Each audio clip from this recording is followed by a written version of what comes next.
This video is brought to you by Gateway Subaru. Higher standards.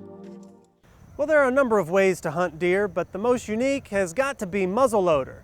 And even though it's a little more modern than it used to be, you still have to load through the barrel and you still only get one shot. Now, Delaware muzzleloader season got off to a bit of a wet start.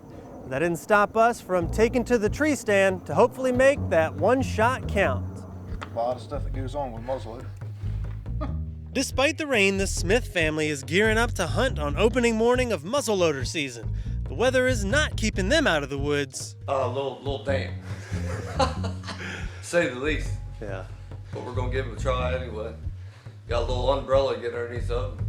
Hopefully, we'll see something, I hope.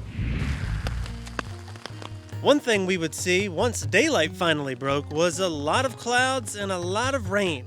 Sitting in the tree stand, we have a good view of the woods, and several hours in, we did spot a lone doe, but were never able to get a clear shot.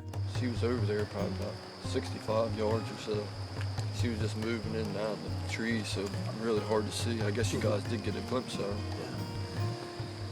her. Anyway, that was it.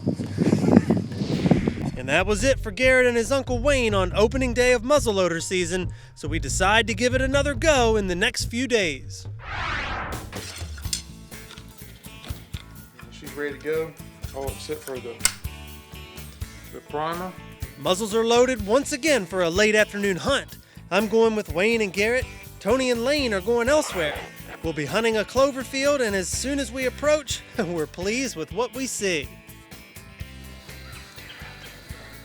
The field is full of deer, but we're gonna have to chase them off to get to the destination. Wayne is confident they will be back, so we continue to the box stand and get set up. Wayne determines the range, and Garrett gets comfortable with where he will be shooting from. And now we wait. The first deer comes out across the field, and more begin to follow. I'm sure Garrett would like to have them within 100 yards. It would be very nice. Even closer is better. Of course, he's a better shot than I am. The deer have been inching closer, mostly younger ones with a couple of does. Garrett and Wayne are counting the yards, and more deer begin to emerge from our left, basically surrounding us. And then they all take off back into the woods. They might have smelled us. These ones over here might have smelled us. They were right underneath us. They might have smelled us. That's the way the wind's blowing. But we get some good news. Lane shot one. That's awesome. And Lane's dad, Tony, has a camera. Exciting. You think we got him? Yeah. So they begin tracking, and it doesn't take long. Lane has a 7-point buck. How quick did that deer come out and we had to make a quick shot? So quick that I forgot to press record. Back in the blind, we are back in business. The deer are out around the box stand, and Garrett and Wayne are waiting for the right one. There's rustling in the woods behind the stand, and finally a couple of younger bucks come out just to our right.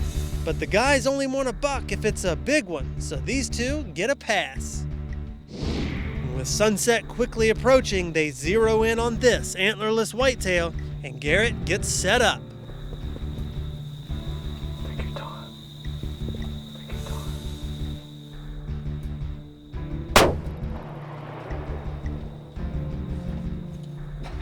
But he's still standing. The one shot did not reach its target, and before Garrett can reload, the herd of deer decide to take off.